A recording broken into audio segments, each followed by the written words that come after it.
Hey there folks, today I'm going to be showing you how to replace the float assembly on an LG washing machine.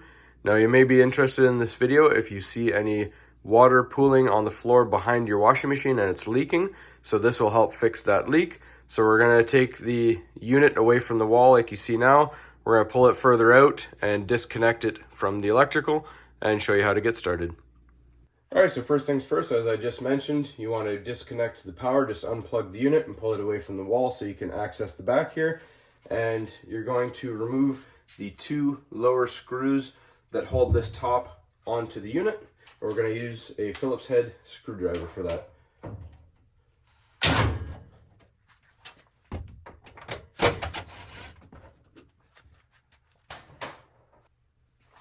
Alright, now the top of the machine will slide back. Now we're just going to set that aside gently. Alright, so this is the front of the machine and you are currently looking at the rear of the machine right here. So to locate the float, it's just on top of the drum, just right here. And there's a Phillips head screw holding this clamp on. We're just going to loosen that up.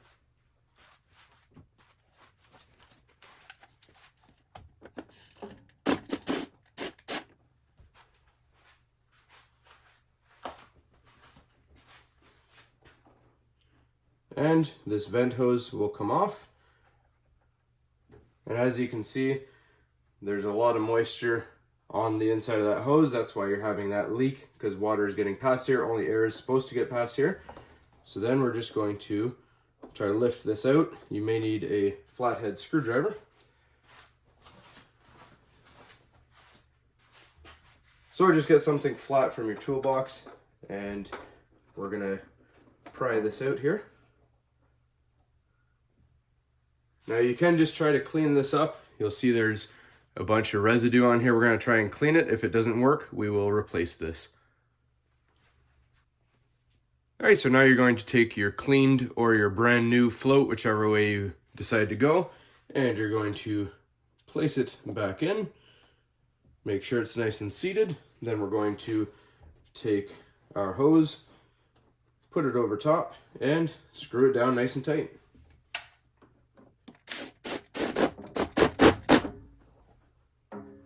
And just make sure your hose does not come off and you're good to go. Put everything back together on top.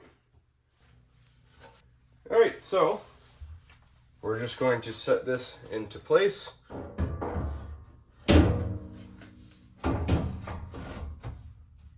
And slide it towards the front of the machine.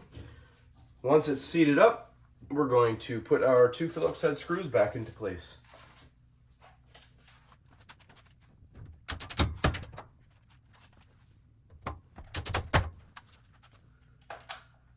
And again, just give everything a push that you tighten down. Make sure that that is seated properly and you're good to push your machine back into its home and plug it back in.